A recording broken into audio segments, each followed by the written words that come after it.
Sifu Rafael is the founder and host of Heroes Rising. He's hungry, driven, and bright. He's used his skills to develop a variety of multifaceted businesses in the martial arts and fitness industry. He's also a business and mental game coach and host of the Coaching Call podcast. Heroes Rising is proud to introduce you to our exceptional co-host, E.A. Csolkovits. EA created, designed, invented, formulated, and reformulated over 75 products in the health and wellness industry.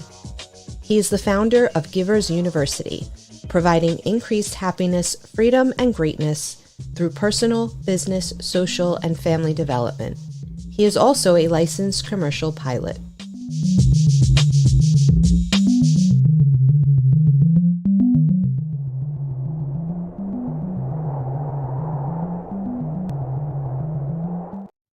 Welcome everybody to Heroes Rising. My gosh, I have some amazing people with us today.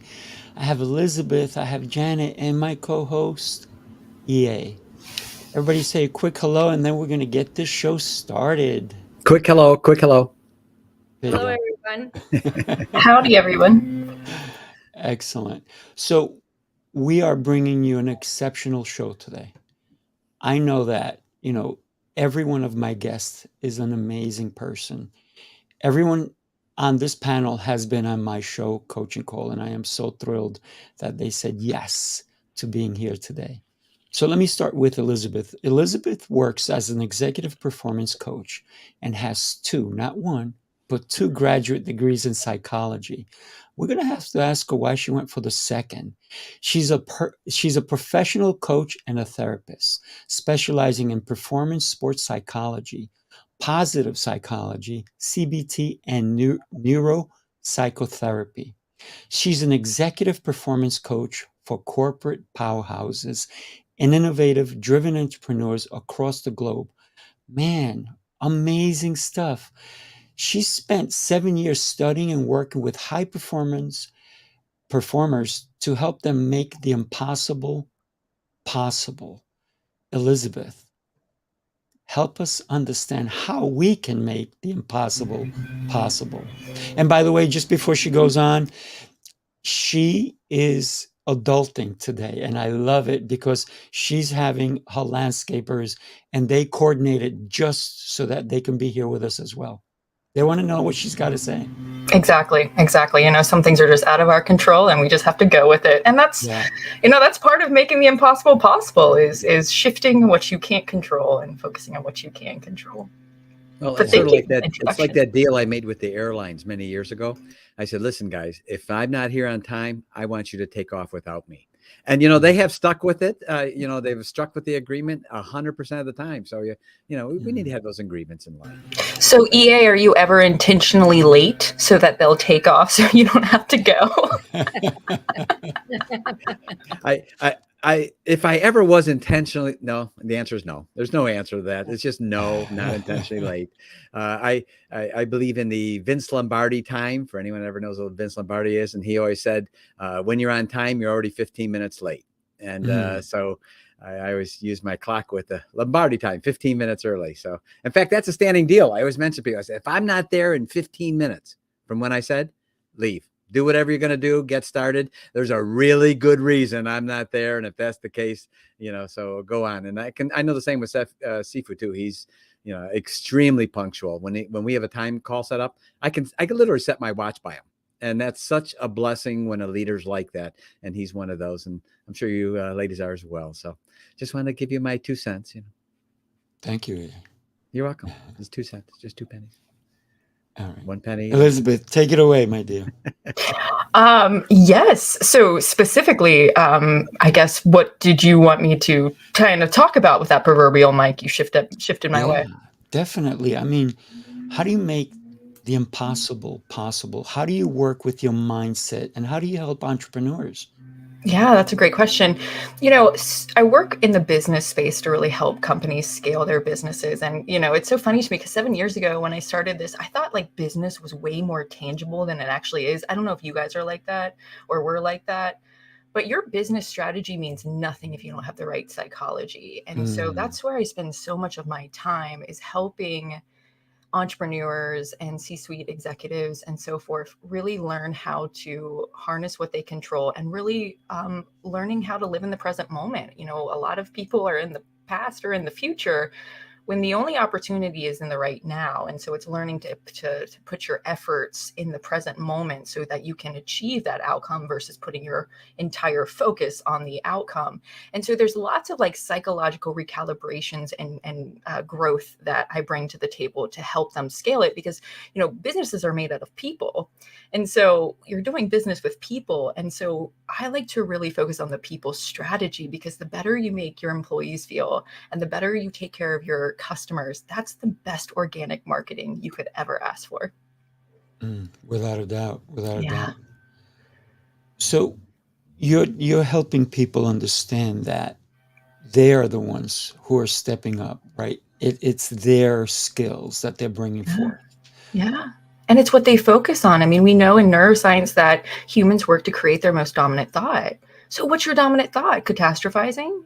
Why it's not going to work? Why you suck? Why you're not good enough? And then it's recalibrating that. You know, it's so much of life falls into acceptance. And if you can learn how to practice acceptance, it's amazing how much more bandwidth you can gain in a day. Yeah. So you help people understand who they are so that they can accept themselves. Tell us a little bit more about that. And then I have another question. I love it. Yeah. Why 2 psychology degrees? Yes. Well, you know what? I'll answer the latter and then go to the former. So I didn't actually get my first degree to do this professionally. I just wanted transformation, and there was not a single therapist that I came across that was giving me the transformation that I wanted. So it might sound conceited. I don't mean it that way. So I was just like, well, I'll just go get my own master's in psychology because I want answers. I want to fix myself, because I was struggling with pretty chronic complex PTSD from, unfortunately, my brother tried killing me my whole life as a child. And I just wanted to get freedom from it. I had forgiven him, but I just wanted to move past the complex PTSD. And it just turns out I was really good at coaching psychology, and my professors gave me their overflow. And in the land of the great red tape, to be a therapist, you actually have to have a counseling or psychology degree.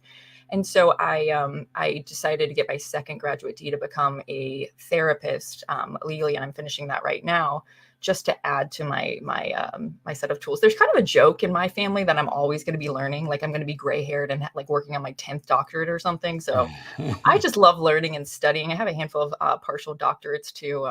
At the end of the day, sometimes you can learn more on your own than in the framework of academia. So that's why I have two, just because I like to advance my career, nothing really other than that.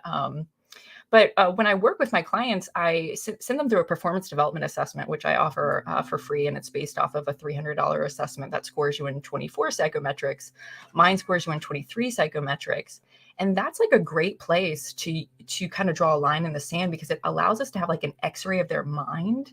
And so we can see like, oh, you know what? Part of your issue is the perfectionism. Part of your issue is your low self-esteem, your low self-confidence. Or you know what? You have a 4.5 in leadership and you're in a leader position. So we're going to need to work to increase that trait, or we're going to need to work on your assertiveness. And so there's lots of things that we can pinpoint, and being able to pinpoint it in a little bit of that like tangible reality allows for agreement to happen a lot quicker with your clients, and you can collapse time a lot quicker because they made the answers, or they chose the answers, excuse me. So it's like, well, this is the result you chose.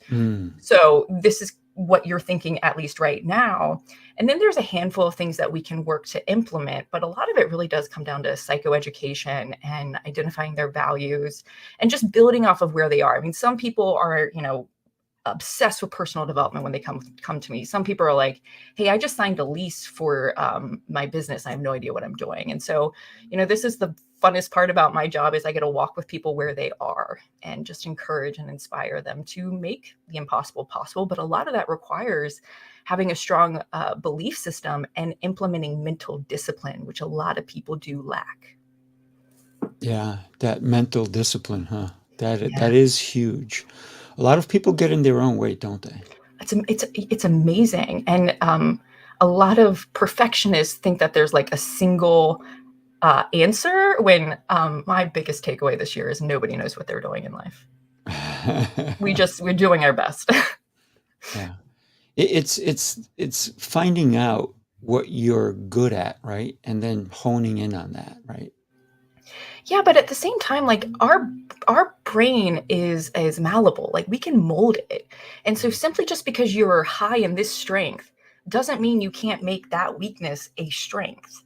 I mean, PTSD is a perfect example of neuroplasticity working against you.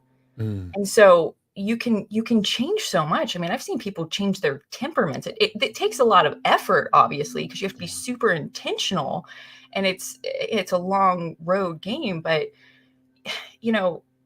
if you can imagine it, you can do it. That's what I like to tell people. It might not be in your time frame or your timeline, but as long as you don't give up and you continue working and growing, so much can happen. It's the compound effect to a degree. Without a doubt. And if anybody actually was listening, which I hope everybody was truly listening, and we have several hundred people who are actually logging in right now. Did you hear when she said that her brother tried to kill her throughout her life? And if you want to know more about that, we actually talked about it on Coaching Call. So go back, listen to that episode.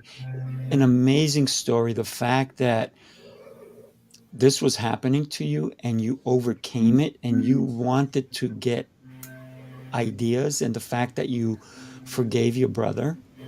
And it's so complex, all how we are, right? Oh And yeah. the fact that you wanted answers, it just goes to show the type of coach you are. And thank you so much for doing that and being the person you are. Really appreciate you. Oh, thank you so much. That was so kind. Thank you. What's the truth? No.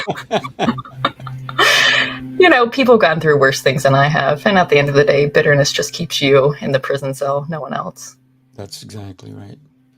Thank you so much. Absolutely love having you here. And I love our connection, and I hope that we will always be connected, because it's the people you're connected with that sometimes they can shape and shift your thoughts, right? Oh yeah, it's amazing how like someone can say something that you've heard like maybe 15,000 times from your nuclear unit, and then like that person just makes it click. It's just amazing how things can happen and inspire and grow us. Because look, there's nothing special about me. If I can forgive somebody, then you can forgive somebody. Like it's a choice. It's like love. It's a choice. But us Americans, we like to buy into our feelings too much and trust the news channel to understand our emotions. So we sometimes need to not trust our feelings and our emotions so much, and instead just label them and move on. Redirect. Yeah, absolutely. Very well said. Once again, thank you so much. Thank you. I'd love to take this time to talk about my co-host, Csolkovits. What can I say? Wow. When he accepted my invitation to be my co-host on Heroes Rising, by the way, it's been over a year, but today is a bittersweet day. EA will be stepping down as my co-host.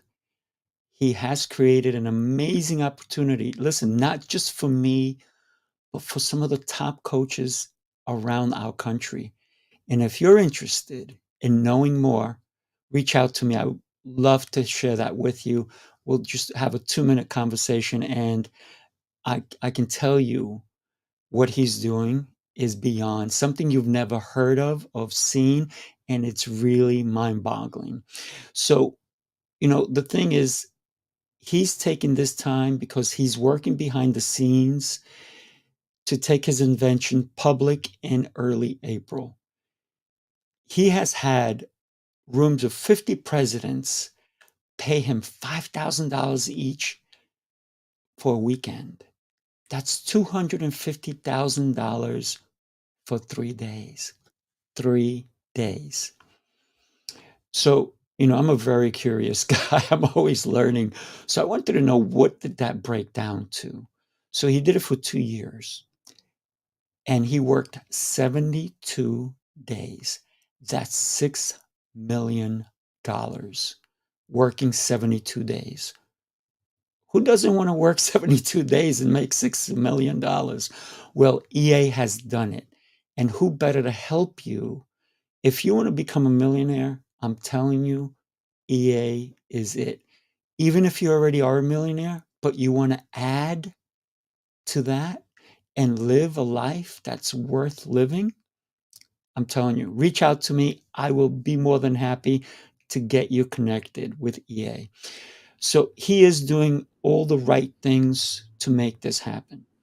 He has also happened to have been the first person to create a profit scoring for companies based on what his mentor Sam taught him. What he learned from interviewing 1,000 millionaires. Yes, 1,000 millionaires. I tell you, he's done it. He knows how. So once again, today's a bitter day for me, but EA is doing great things. So I am extremely happy for you, my friend. EA, take it away. Well, thank you for those kind words. And I'll be back with you in a minute. It'll be like a couple minutes, maybe 10 minutes, maybe Should we 15 come back? minutes now that I'm looking. And the Oscar goes to.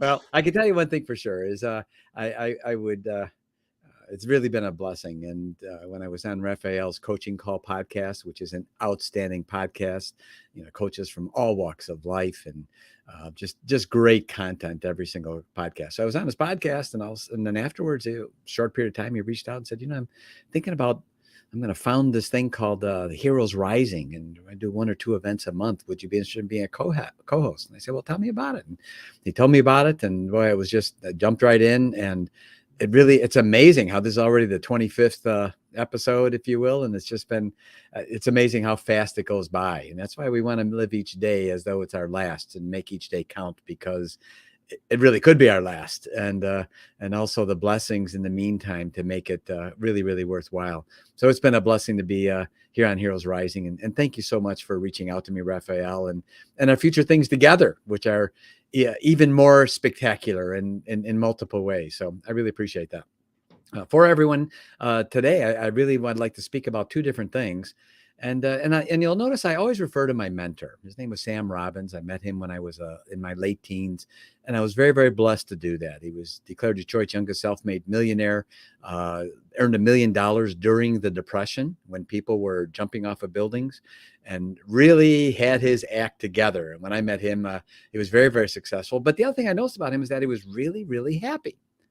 I've met people that were successful that were just miserable. I've met $10 million lottery winners that said it was the worst thing that ever happened to them. And if they knew now what they know then, they would have ripped up the tickets when they got them. So money doesn't make you happy. Right? And there's very important to know there's a distinction between being wealthy and making money. But what I'm going to be talking about here today is money. And a lot of businesses today are actually charities.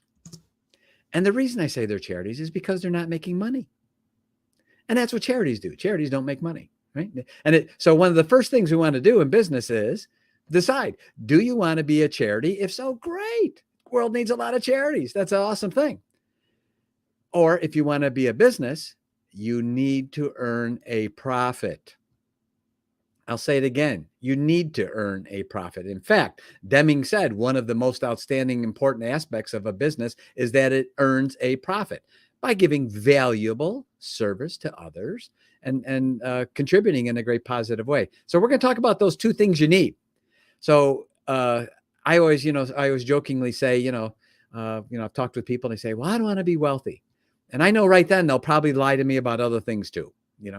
So there's very few people that genuinely don't want to be wealthy, even if the purpose of that wealth is to help others.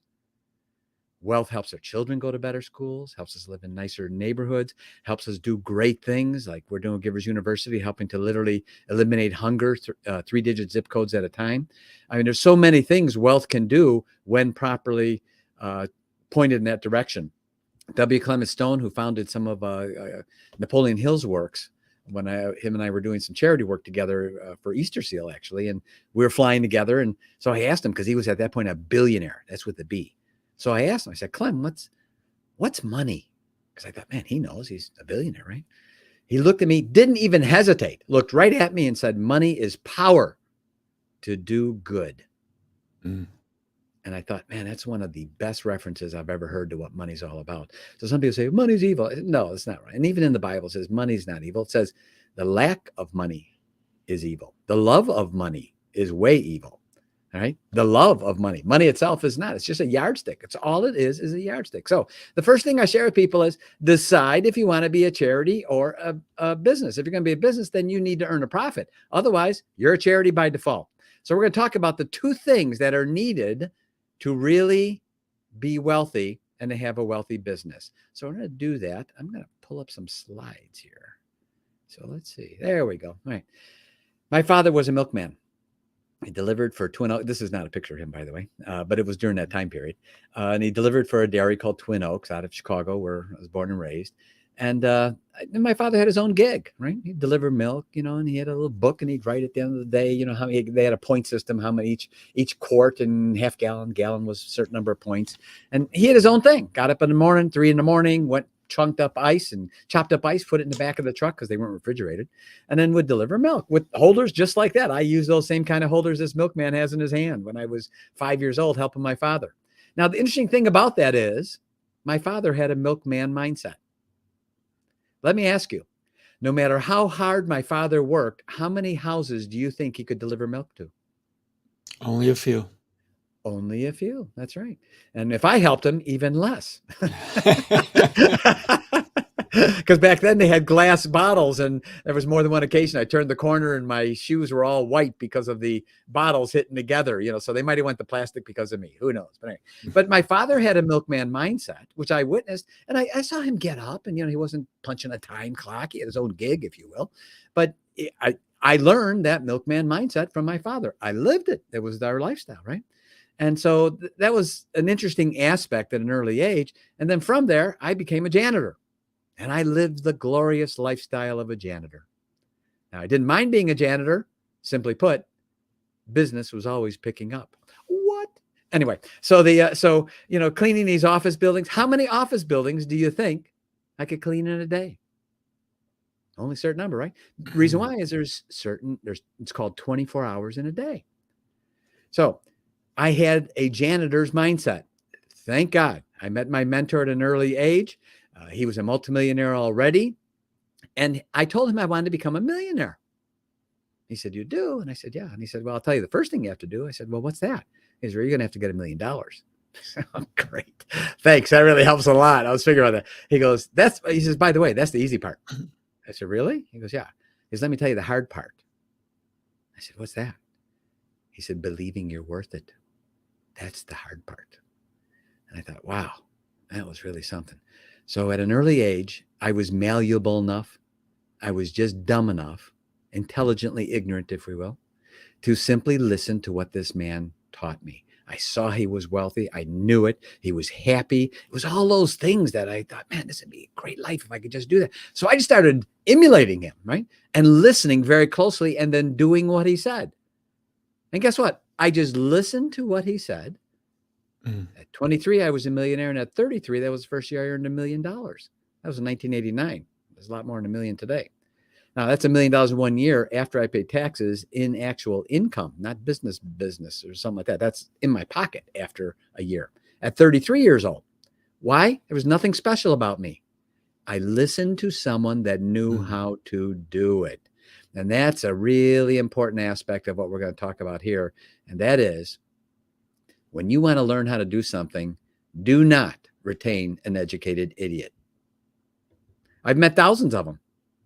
You know, an educated idiot is someone that's read it from a book and can spew it all back at you because they've memorized it, but they've never done it themselves. And you see, wisdom comes from the mistakes of doing it ourselves. So my mentor was a mentor, which is different than a coach. By the way, coaches are excellent.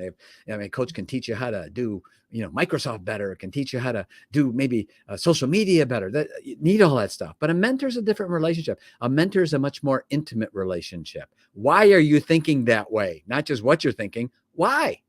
Why are you thinking that way? That 1,250,000 conversations you have in your mind every single day with yourself every year. By the way, that number is a real number. 1,250,000 separate little conversations we have with ourselves in our own mind every single year. No one can tell me those conversations don't have impact on us. They're our own with ourselves, still impacting us. So have a mentor. It's a much more personal relationship.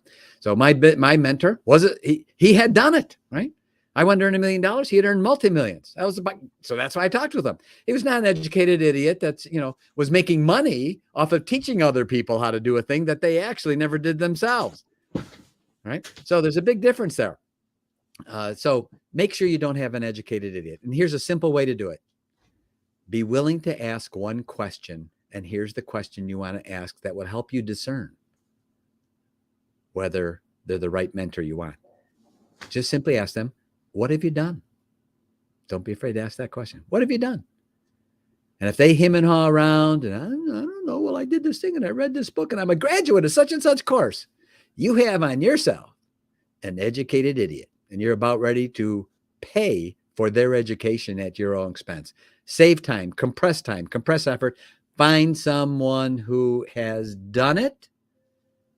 And by the way, you'll be surprised at how easy they are to work with, as a matter of fact. So my mentor, as he was teaching me, I was blessed to have a mentor who had actually done it.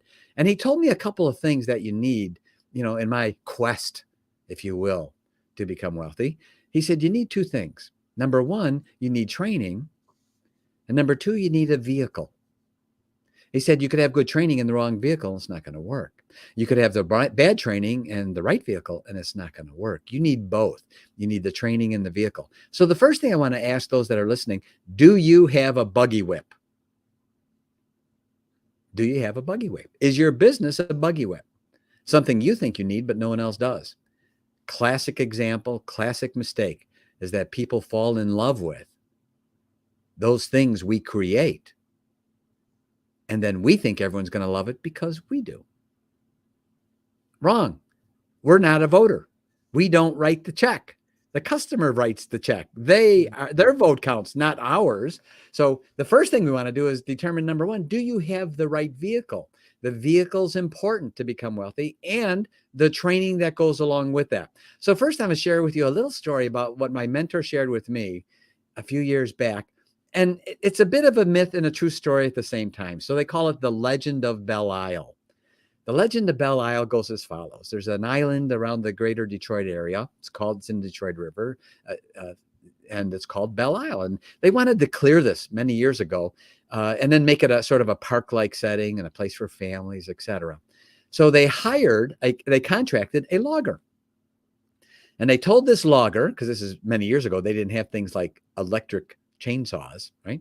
They had what he has, right? An axe, right? And this logger, they hired the logger and they said, we're going to give you $10 for every tree you chop down. This is over 100 years ago, by the way. We're going to give you $10 for every tree you chop down. Well, the logger figured out he could maximally chop down 4 trees a day. Right? So how much did he make? Well, $10 a tree, 4 trees a day. That's the most. He couldn't do 5. For some reason, he tuckered out before he got to that 5th one. But he could do 4 trees. So he made $40 a day times 5 days, $200 a week, which actually was a pretty decent wage, 100 years ago. That was pretty good money. But then he got smart. He said, wait a minute. There's other people that need to make money. I know what I'm going to do. I'm going to split my $10 with them. So he hired another logger and he said, I'll tell you what, for every tree you cut down, I'm going to give you $5. The guy said, great, no problem. Right? So 5 times 4, that's 20 times 5 days a week. The new logger that he just hired got $100 for that week. And the contractor got the other 100. He said, wow, this is really great. I'm making this extra 100. Plus I still get to make my 200 on my trees. Then he got really smart and he said, I'm going to hire 10 loggers. The bottom line, he was paying out $1,000 a week to the 10 loggers, $100 each. And he himself was making $1,200 a week 100 years ago. Do you know how much that is in today's money? I did the calculation. $35,000 a week. That's pretty good money in today's dollars, right? And what did he do? Same trees, same number of trees on the island. They all had the same axe. They all had the same capabilities of 4 every single day. What did he do that was so important? He duplicated.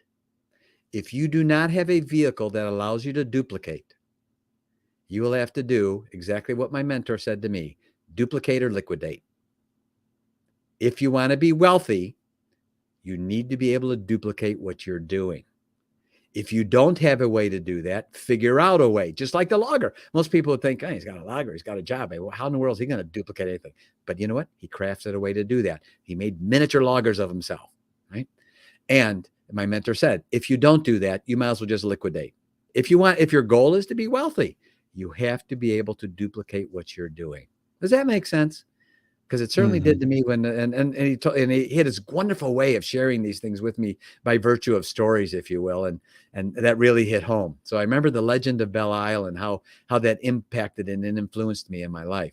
So duplicate or liquidate. So important in today more than ever before. And what's amazing is because of, Zoom calls and StreamYard and all things we have, it's easier today to duplicate than ever before. But duplicate yourself. Duplicate your efforts. Focus on that, or plan on becoming a charity, or just, you do have another option, just barely getting by. But at some point, getting by gets old because you get to the end of the month and you realize you have more month than money. And that's not fun, right? No. And you want to make sure you have more money than month. And one of the best ways to do that is duplicate your efforts. When Rafael was talking about, I was doing the training for presidents of companies and taught them 400 separate ways to grow their businesses in 3 days. And I also realized at that point, listening to what my mentor said, even in the back of my mind, the money was great, but you know what? Couldn't duplicate myself. There was, at that point, by the way, this is in the 80s, late 80s, there was no way I could duplicate myself easily. Technology wasn't there. Internet was just sort of starting to happen, right? It was just starting to come into bloom. So that's why I got out of that. Now, today it'd be a whole lot easier because you can do online courses and all kinds of things, right? So look for a way to duplicate. Otherwise, you're a charity. So don't kid yourself and don't be afraid about talking about money as so many people are today. It's like money's evil. Money's not evil. It's what people do to it. It's what people do with it. It's like the little boy that said, the teacher said, well, you know what? I know that, all of you didn't do too well on your test. In fact, little Johnny got an F. Little Johnny said, teacher, I'm sorry, I didn't get an F. My pencil did that. The point is, it's what we do with these things that help these things prosper in our life or not. And training, have the right training. Get a mentor. Get a mentor. That's one of the two things you need. You need the right training from someone who's done it. The second thing that you need is the right vehicle. When you have those two things going for you, then you really do have an opportunity to move ahead. And if you want to learn more about what we do at Givers University, we have Wisdom, Wealth, and Wellness. Rafael's been putting in our YouTube channel. Go to our YouTube channel. It's actually, we have some great information on there. Subscribe. It's, every week we do a new posting. One of the things Rafael was talking about is something we're doing here. Do you know that 85% of the American public takes a thing called vitamin pills? Do you know that in 10 years, no one will be taking these pills ever again because of what Givers University is about ready to do? No one. It's going to be quite astonishing, right? So we're really excited about that. But go to our YouTube channel, enjoy it, great information. And Rafael, thank you certainly for the number of months we were together. And, I guess we've only known each other. I think it's coming up on a couple of years, isn't it? It's over a year and a half that we've known each other. How awesome. It feels like many, many years because the friendship that we've created, right? I thought you were saying that because of, how long I talk. It feels like many years. Yeah. I thought, it seems like it's been way longer than it really has been. That's great. It really has been fun and very, very enjoyable. And for those listening in, remember those two things. If you want to be wealthy, first of all, decide you want to be a charity or business. If you're going to be a business, then start thinking about earning a profit and how you're going to earn a profit. Don't kid yourself. Don't do those things that don't earn a profit. Look at them. Is that making me money? Then stop it. That's real simple. Stop doing that, right? And then start looking at the things that are going to earn you a profit and make sure you have the right vehicle in order to do that. So it's a real blessing to be here. And thank you so much. And I thank you, Rafael, for having me. All of the times you've had me on your fantastic Heroes Rising event that you've come up with. So thank you so much. And I want to be able to. And before you go, we do have a question, right? Yes. But unfortunately, and we know Elizabeth was having some internet issues, and she was having gardening issues. Maybe they cut the wire. I don't know. So Sometimes this that is a happens. question that was for her. And if she's able to come back, we'll ask her. If not, reach out to us and I'll make sure that she answers this for you, Contrez. So thank you for asking. Thank you for being here. I don't want to answer this for her because it's for her. So thank you for the question. So EA, take it away. Thank you. Thank you. I'd love to be able to introduce Janet Elaine Schmidt. And Janet is a creator of Reprogram Yourself and Your Business Team for Success. Wow, what a great title. And, today, between the Flynn Daily negative news and all the things we hear today, there's such an overt assertion at programming that thing for us. And we constantly fight that challenge on a daily basis. We have to do what Janet's about ready to share with us. Not once, not twice. It's not a thing you do one time and then it's done forever. No more than eating one time takes care of your nutritional needs for the rest of your life. We need to do it every day. And Janet's going to teach us those things we need to do every day to combat those messages that are trying to reprogram us, where we give away our freedom of choice to think our own thoughts. And now we become repeaters, simply repeating what other people say. And it's not our choice. And so Janet's going to help us because she has some amazing talents here. For over a decade, she's been a practical and potent quantum consciousness accelerator, which is actually, we're going to ask her what that means because that's quite a mouthful. And I would not say that with crackers in my mouth and peanut butter at the same time. I would never do that, right? And Janet discovered how to use 4 different techniques that can help change your belief system, help reprogram your success, and also help get you those things that you desire. And I think, today, and I think we'd all agree, there's more hopelessness than I've seen in such a long time. Hope is something very, very important. And we have to really work for that hope and having it inside of ourselves because so few are giving it to us or helping us with it. So Janet helps teach people, how do you maintain that? How do you reprogram that? How do you keep that in your mind on a daily basis so that you can have the kind of successful life that you want? So Janet, thank you so much for being on the show at Heroes Welcome, and take it away. Please share with our listeners. Oh, thank you. I'm excited to be here. I always love sharing what I do. I would say to everyone, there are 2 sciences that dictate our reality. One is quantum physics, and Einstein said everything's energy. Put the frequency out there of the reality that you wish for, and you can't help but bring that reality to you. That's not philosophy, that's physics. And then there is epigenetics. And in its broadest sense, epigenetics says it's the imprinting or coding from our ancestors passed down to our parents, and our parents pass it to us from birth to about 7 years old, because we're still in a theta state at that point.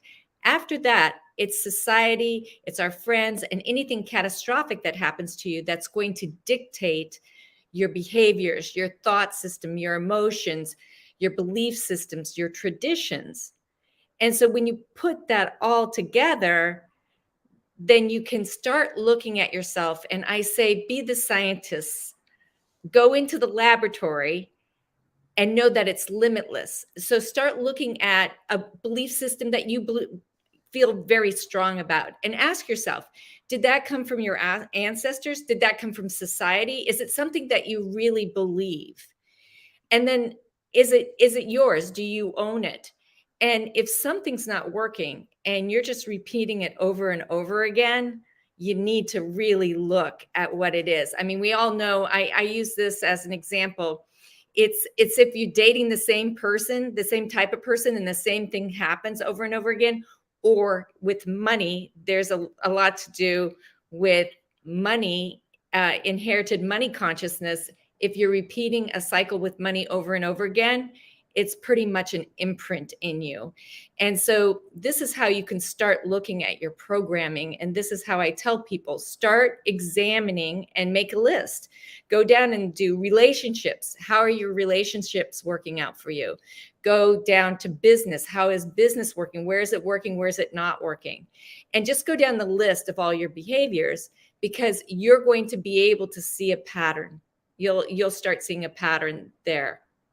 And just remember that when we talk about emotions and feelings and thoughts, it's been proven that the biochemical effects of your brain's functioning shows that your cells are affected by your very thoughts. So why wouldn't you have positive thoughts? Why wouldn't you be moving in a positive direction? Because you're affecting your body, and it's the health of your body. So this is one of the ways that I began to detangle for myself. I had an inherited money consciousness problem. I came from 8 generations of ministers who signed up to be economically challenged, who gave their last cents to the underserved, and who had no money to manage. And I say that's honorable for them because I never want to take that away. That was their journey, but it wasn't mine. And so there was a time where I came into a large sum of money, and I was excited because now I could help the underserved, both, individual and nonprofit alike. And before I knew it, everybody was hanging on to my money. I ended up in arbitration. And in the end, the financial advisor was disbarred.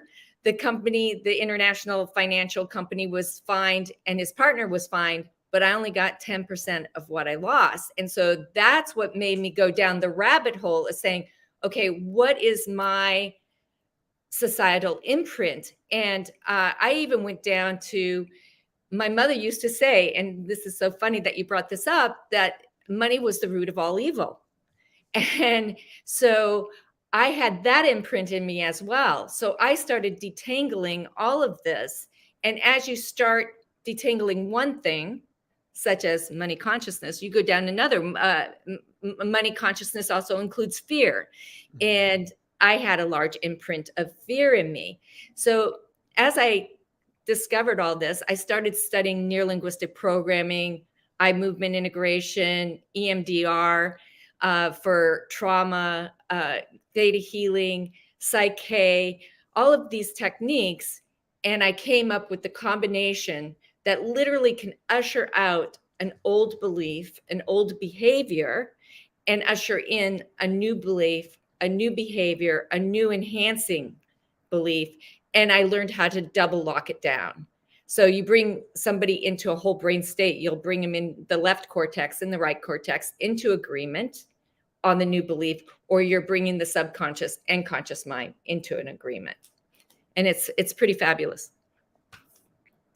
Wow, that is just amazing concepts. And the fact that you only got 10%, anybody listening, 10% of a lot of money, especially when it's yours and someone kind of stole it on you, stinks.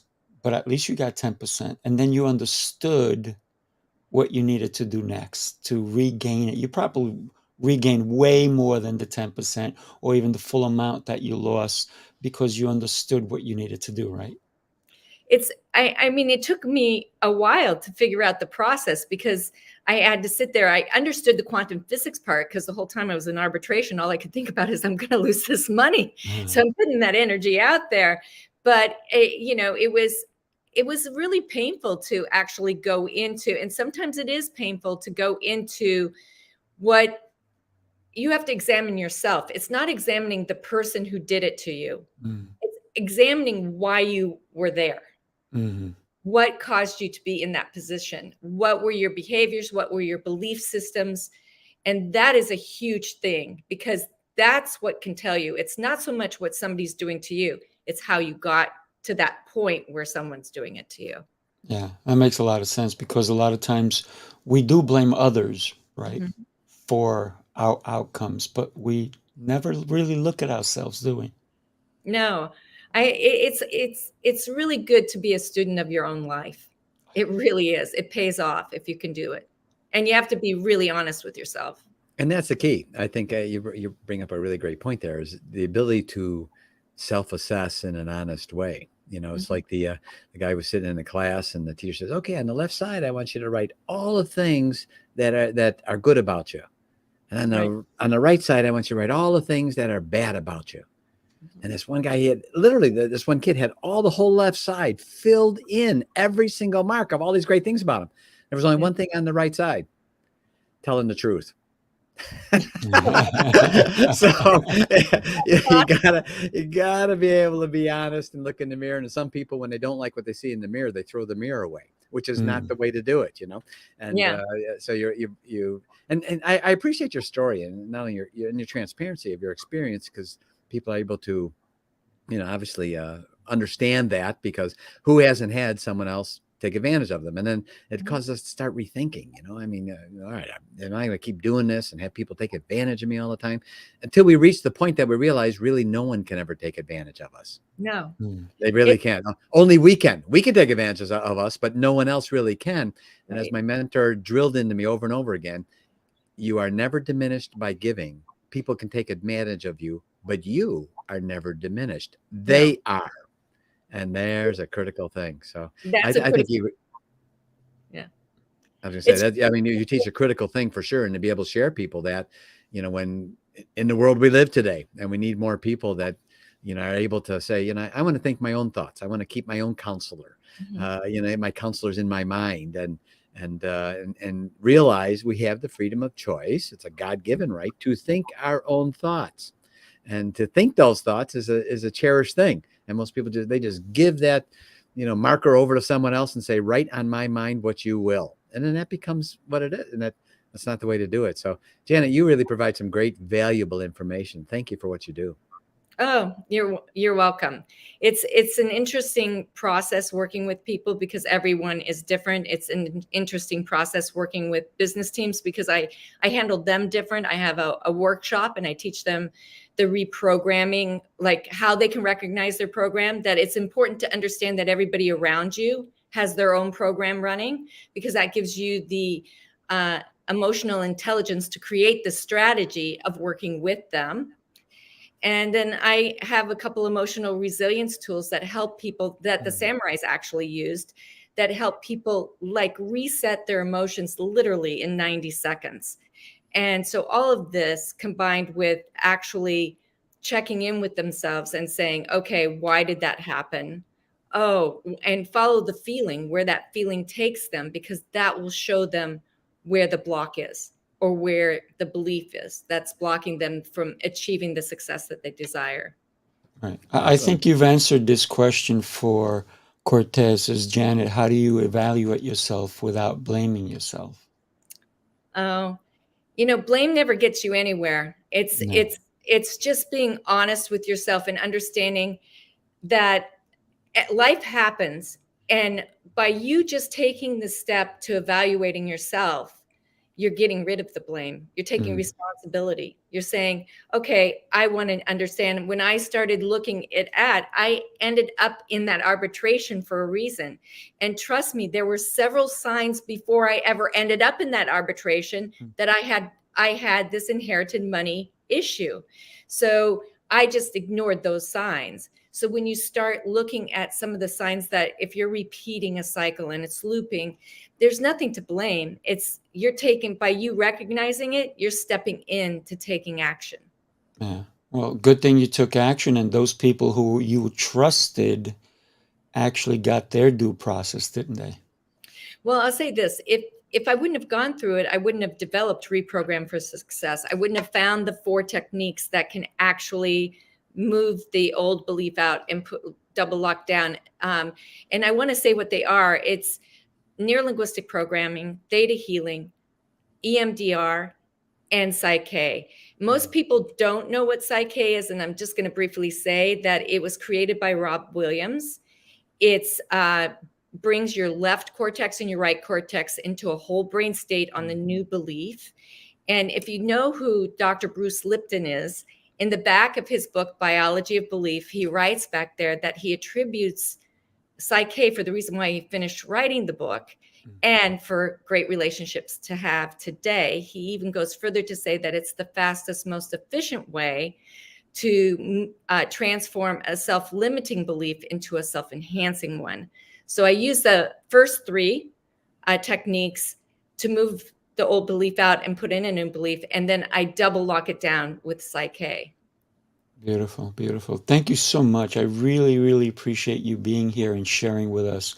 amazing stuff. And anybody, once again, if you even want to hear more about what she's talking about, definitely check out our episode on Coaching Call, and definitely go to Janet Schmidt, ElaineSchmidt.com, and connect with her for sure. Awesome. Thank you for Janet, having thank you so much. Great information. me. You know, and for some reason, it just sort of brought to mind, you know, there's cliches are cliches because in many instances they are true, but not always, or sometimes they're totally misunderstood. And, you know, the old Einstein one that everyone loves to repeat, you know, doing the same thing over and over again is insanity. And they don't realize what Einstein was not, he was not defining insanity. He was saying that's just an insane thing to do. You know, Yeah. I mean, and everyone goes, you know, doing the same thing, that's insane. No, that isn't what he was saying. He was saying that's insane. It Yeah. does. He wasn't defining insanity. That's a misaligned mind. That's insanity, right? Yeah. And so, and it's interesting how people will take those things and they just hear something because it sounded good from someone, and all of a sudden it becomes their mantra, not even realizing that that's not true. You know, it's like, I love this one. People always say, well, it is what it is. For some reason, I don't know why that one grinds me. I don't know why it does. Cause I say nothing is what it is. Of course it is what it is. At all it is. Right. It's like an oversimplification because we don't know how to articulate exactly what's going on. So I say, well, it is what it is. No, wait, what are you going to do with it? How are you going to label that? How are you going to, you know, build your life on it? Totally different scenario. So, Janet, awesome. Thank you. Such great information. And Thank you for having me. you're welcome. And now it's my opportunity and my blessing to be able to introduce the amazing Sifu Rafael Gomez. He's going to cover Time to Shine. He shines every day. For any of you that have not seen him on his YouTube posts every day, he does some amazing, and you know, he always keeps his workouts. He posts his workout every single day. And what are you, like 340, 350? What is it now? 300 per day or in a row? It's like 340 something today. 340 something in a day. We're going to in a row. 365. Yeah, 365, you know. So, I mean, but that shows you right there. I know at some point, Rafael said, you know what? I'm going to post a workout of 10 minutes or less every single day for a whole year. Every day. I'm not going to miss a day. I've watched him do it when he went to trips in California. I watched him do it when he met with me in Michigan one time, and he still did his workout every day and still posted it, you know, staying at the hotel we were. So that's the kind of commitment. See, and that's when you're looking for a mentor. When you ask them, what have you done? A person like Rafael can give you a list. Well, I did this and I did this and I did this. And not to be braggadocious, but to share with you that, yeah, I've gotten the education that goes with it. When someone hears what Rafael's done, an insightful person will realize with that went the scars and the bruises on his shins, where wisdom comes from. Wisdom never comes from the things that work right in our life. It never does. Wisdom comes from those things that don't work right and what we do about them to build on them. That's wisdom. Wisdom is knowing what to do and when to do it, right? Knowledge is the thing, right? So Rafael demonstrates every single day his commitment that he made. He demonstrates it to himself, this self-discipline. He's a martial arts instructor, has a very successful studio in New York, teaches martial arts, and is fantastic at it. I watch him sometimes. He's got little clips of where he teaches young minds about how they can think, how they should be thinking today, how to become independent in their thinking process, as opposed to being a dependent thinker, which is thinking what everyone else wants you to think. How to be an independent thinker, right? And he teaches these young minds at such an important age about discipline and how to respect your parents and the things that we need today in society. And it's such a blessing to watch him do that and to know he's doing it. He's walking his talk. That's what a mentor does. They walk your talk. So he's got a great podcast, which we met on, obviously, the Coaching Call, many episodes, many great coaches from all walks of life on there. Check it out if you haven't. And then also just sort of connect with him, you know, go on LinkedIn and follow him, follow his workouts and look at the things he does, because you're going to see a mentor in motion. A mentor will show you they know how to do it. They won't just tell you. Rafael's one of those guys. He's a doer. And it's a blessing to call him a good friend. It's a blessing to be able to work with him on future projects as we are working together on. And what a great guy. I mean, just a great guy. So Rafael, please share with everyone, why is it right now a great time to shine? Well, before I do that, you did move, so I got to send a new check to the new location for that introduction, right? Yeah, thank you so much. It's been a privilege and an honor to be, having you as my co-host. So, time to shine. What do I mean, time to shine? Well, think about all the things that you're good at, not the things that you just learned, but those that you have learned over time. Sometimes people don't realize the gifts that they have and the fact that they can share them with others, share them with your community, share them with your friends, share them with your family. Let me ask you, how many courses have you taken?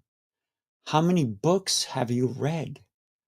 How many lectures have you attended? Listen, it's not look at me, this is what I know, look at me, I'm shining. It's not you polishing you. It's your actions that polish you. That's how you're going to shine. It's the little things, right? It's also about how you help people. For you to shine, it's more about how people notice you, how others see the brightness in you, how they see your heart, how they see your giving nature. What must you do in order to take a look at your own gifts? Here's a simple thing. Take pen and paper, sit down in a quiet space, and jot down those things that you're good at. How about those things that you have a passion for? And you just think it's a passion, it's a hobby, but there's a skill in that. To be able to collect something, to be able to have a hobby, there's skills that you didn't realize you have. Maybe you shine and don't realize it. Other people may all of a sudden start to come and ask your advice. Hey, how do you do this? What's your opinion on that? So when you notice that a little bit more, ask yourself, do I have something that others want? That's how you start to shine, when other people notice you, not when you notice yourself. Listen, you're going to go by a mirror, you will notice yourself. But it's also, are you looking in a clean mirror, and are you really looking at the truth about yourself? And we spoke about it earlier. Janet spoke about it, looking at yourself, being honest with yourself. These questions will make you who you are, how to shine. So ask yourself, does this make me feel good? Are my hobbies, do they make me feel good? When I help someone else, does that make me feel good? How does it make them feel? That's how you shine. So, is this mission that you're on the one you truly want to be on? We talked about self discovery. Sometimes it takes time. So don't rush. There's going to be all kinds of people who are going to tell you, "Oh yeah, you got to take your time. You got to, take many years before you can help someone else." And then there's going to be other people who are going to tell you, "Do it now. It's okay if you fail." But the advice I'm going to tell you is do it when you feel ready. Start taking the steps necessary. Listen, do it in small groups. You don't have to go out to the masses. Do it with your loved one. Do it with your partner. Do it with your friends. Ask your family, hey, what do you think about this? I want to share this with other people, but I want to share it with you first. What do you think? So these are the things that you can start to prepare yourself to share it with a few, and then maybe later with a lot of people. You may have a gift that's dormant. Ask those around you. I'm telling you, do it. It's when it feels right for you. Share with those you love in your inner circle. There's therapy in that as well. When people can respond to what you're doing, listen to them. Don't just listen on a broad spectrum. Listen to the minor details they're telling you. Maybe what you're doing is not right, but ask them, how would you make this better? and jot it down, write it down. Ask them for clarity. What do you mean you like what I'm doing? Be more clear. What do you like? What don't you like? And as I mentioned today is a bitter day. Bitter but sweet. A little bitter because I'm losing an amazing co-host. Sweet because I know he's doing great things. EA is doing great and amazing things. I'm also looking for a new co-host. In case you know anyone who is exceptional like EA is, please let me know. Thank you guys for allowing me to be here with you today. Thank you for allowing me to have this amazing show with you guys. If you're interested in ever reaching out to me, it's pretty easy. You can, if you want to have a conversation with me, go to calendly.com Max Fitness. It's easy for you to get in touch with me there. It's a 15-minute call.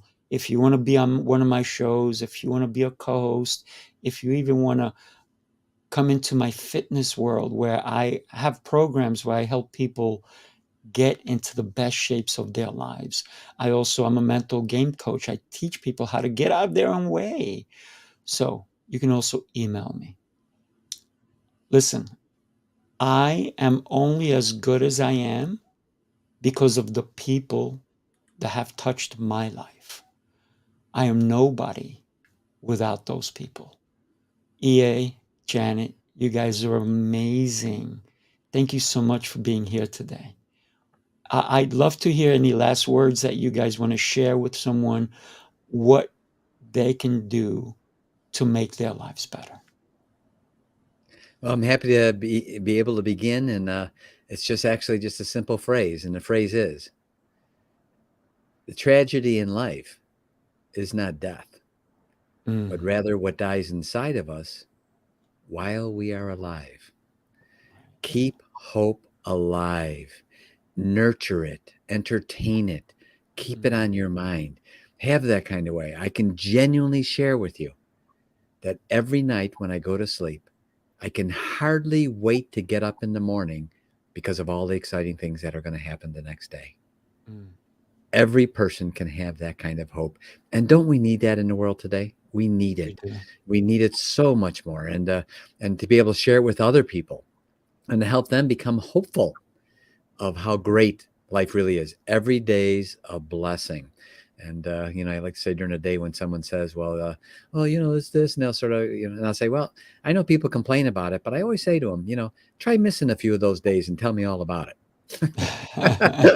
So they always sort of stop in their tracks a little bit. And I say, that's why we say at Givers University, don't just have a good day. Have your best day ever. Rafael, thank you so much for having on your Heroes Rising calls. Thank you. Oh, it's my pleasure. And thank you so much. And I know you're doing great things. Janet, really amazing stuff. Thank you so much. You're welcome. I would like to just say that remember that success in every area of your life is obtainable. It's real, but the power is always in your hands. And I believe Tao also said the best gift that you can give is your own self-transformation. Because when we start transforming ourselves, we transform everyone around us. We raise the consciousness of everyone around us as we raise our own consciousness. And that's how the world expands and goes from negative to positive. Oh, yeah, absolutely. Yeah. Thank you so much. And everybody, have an amazing, amazing and blessed day. Thank you. Bye. All right. Bye-bye.